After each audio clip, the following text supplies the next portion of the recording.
Il était une fois Méduse. Il était une fois un regard qu'il ne fallait surtout pas croiser, celui de Méduse, car en un instant, un seul regard de ses yeux pouvait transformer n'importe qui en pierre. Mais Méduse n'avait pas toujours été un monstre. Autrefois, c'était une jeune femme magnifique. Elle avait de longs cheveux brillants, un visage doux, et elle servait comme prêtresse dans le temple de la déesse Athéna. Elle avait fait vœu de pureté, de calme et de sagesse. Mais un jour, tout bascula. Le dieu Poséidon, impressionné par sa beauté, entra dans le temple et s'y comporta avec violence. Et, au lieu de punir Poséidon, c'est Méduse qu'Athéna maudit. Pourquoi?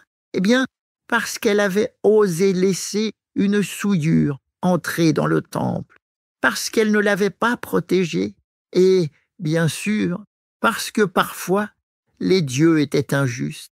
Alors, Athéna transforma Méduse. Ses cheveux devinrent des serpents vivants. Ses yeux gagnèrent le pouvoir terrible de pétrifier quiconque les regarderait. Méduse, effrayée par ce qu'elle était devenue, s'enfuit loin du monde. Elle trouva refuge au bout de la terre, dans un endroit sauvage et désert. Et là, elle vécut seule, loin des hommes, mais toujours redoutée, car on racontait partout qu'un trésor entourait Méduse, et que celui qui parviendrait à la vaincre gagnerait une gloire immense. C'est ainsi qu'un jour, un jeune héros, nommé Persée, reçut une mission presque impossible, ramener la tête de Méduse. Mais il ne fut pas seul. Les dieux eux-mêmes l'aidèrent à accomplir cette mission. Athéna lui donna un bouclier brillant comme un miroir. Hermès lui offrit une épée tranchante et des sandales ailées. Et Hadès, enfin, lui permit d'être invisible grâce à son casque magique. Persée, ainsi équipé, vola jusqu'au repaire de Méduse, où elle dormait entre ses deux sœurs monstrueuses, les Gorgones. Sans faire de bruit, il s'approcha. Mais au lieu de la regarder, il observa son reflet dans le bouclier, et, d'un geste rapide, il lui coupa la tête. De son sang, deux êtres jaillirent, le cheval ailé Pégase et un géant du nom de Chrysaor.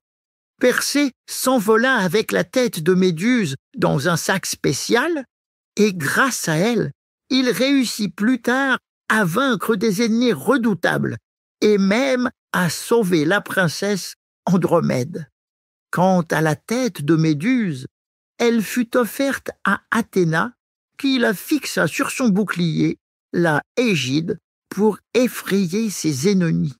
Mais peut-être que, quelque part dans le ciel ou les souvenirs, la vraie Méduse, celle d'avant la malédiction, vit encore dans le cœur de ceux qui voient en elle autre chose qu'un monstre.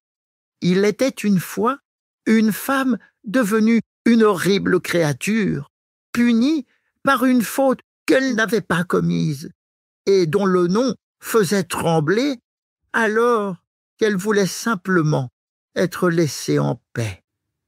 Je vais continuer à te raconter les plus grands mythes et contes de notre monde. Alors abonne-toi vite à mon podcast pour ne rater aucune de mes histoires.